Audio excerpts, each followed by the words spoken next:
Tere, mina olen Maru. Ma olen Taimse teisipäeva ja Chefs for Change saadik ning taimetoidu entusiast ja kokaraamatute autor. Täna tõmban ma teid endaga kaasa veidi aasiapärasematesse maitsetesse. 3 asja, mis me teeme, on nori spinati pannkook, siis roheline karri ja magusaks chia puding koos mango ja rohelise piprasiirupiga. Kõigepealt teeme me nori spinati pannkooke. Omletitaig ma tegin juba valmis. Siin sees tegelikult on kikerhernes või kõigepealt kikerhernejahu, vesi, nori, mida ta muidu söötas sushi ümbert ja spinatit. Paneme natuke õli ja siis paneme siia rebitud kaera. Ja siia teise panni peale paneme jälle natukene õli, aga sinna valame pannkoogi taigna või omletitaigna, kuidas keegi soovib öelda. Rebitud kaera peale maitseks natukene teriyaki kastet. Aga mitte liiga palju, sest et kui me paneme pärast wasabit koos seesamiseemnetega, siis siin on ka juba omajagu soola pandud. Ja natukene seesamit ja wasabit. Wasabi on siis nagu mädarõigas meil, aga selline vürtsikam ja kuidagi teravam.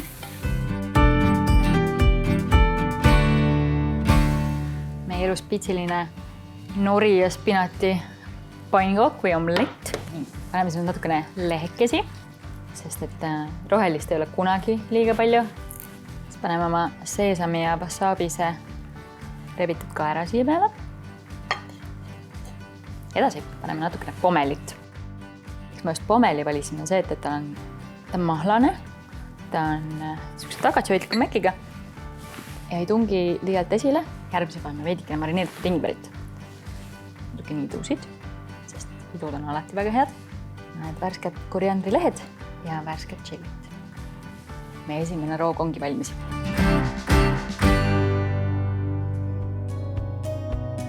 Selleks, et sidrunheinast paremini maitsed välja tuleksid, tasub teda lihtsalt noaga veits nüpeldada. Kõlab veidi harvasti, aga nii see on. Nüüd annab ta palju paremini maitseid välja.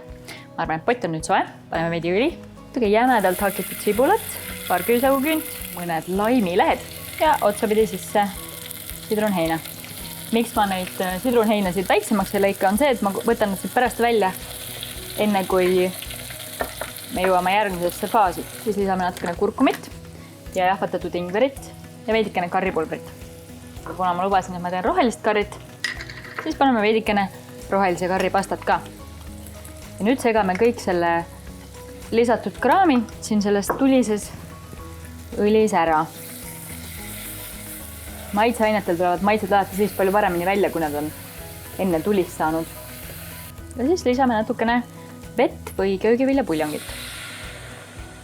Järgmisel lisame kooksipiima. Siin on spinatilehed.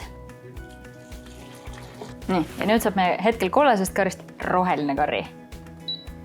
Valasin selle spinatiga blenderdatud karri siia. Laseme ta nüüd uuesti keema. Ja nüüd paneme sinna juurde väiksemateks õisikuteks tehtud brokoli.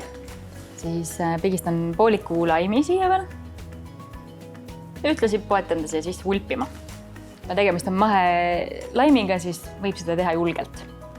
Mõne aja pärast lisame sinna veel edamame-oad ja mõned idud. Nüüd paneme siia riisinuudlid, siia muliseva karri sisse. Neid võib ka enne leotada, siis nad on täitsa kohe pehmed, kui sa siia lisad nad. Ja siis edamame-oad.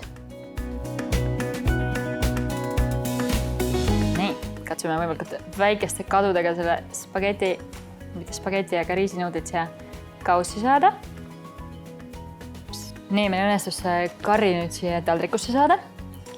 Väike laim, natukene tšilit, pisut idusid, sest et kuidas muidu.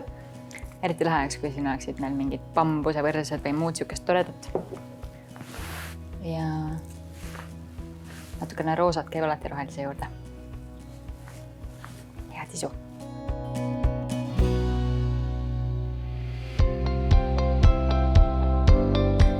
Ja nüüd teeme veidi sellise lihtsa, aga natukene aasiapärase magustoidu, milleks on chia ja kookose puding. Sinna juurde teeme mangot rohelise pipraga. Tegime siis rohelise piprasiirupiga. Selle ma tegin kodus juba valmis. Ja siin on natuke laimikoort, Siuke mõnus siirup. Vahed kookospiimakaussi. Siis lisad chia. Pispeldame selle chia siis selle kookospiima sisse ja paneme maitseks natukene agaavisiirupit. Mitte palju. Kookospiim on ise juba üsna magus. Ja nüüd jätame selle paisuma. Chia seemned paisuvad päris korralikult ja muutuvad selliseks kulle-sellikuks mõnusaks seguks. Ma arvan 2-3 tundi külmkapis. Päris hea aeg. Ja senikaua võime ära teha oma mangod rohelise pipri siirupis. Anname natuke siirupit siia potti ja siis lisame mangod. Kuumutame mangot nii kaua, kuni ta on natukene seda rohelise pipra mekki endasse võtnud. Muidu võib mango olla natukene liiga iseloomuta ja lihtsalt magus. Aeg on vahepeal läinud, umbes 2-3 tundi ja chia on paisunud kookospiima sees selliseks mõnusaks kreemiks. Aga serveerime ära. Mulle meeldib, kui see on hästi selline paks kreem. Mango on nii ilus kollane. Ja natuke külmkuivatatud vaarikaid ja ma arvan, et me olemegi omadega mäel. Head isu! Minu 3 Aasiast inspireeritud rooga said valmis.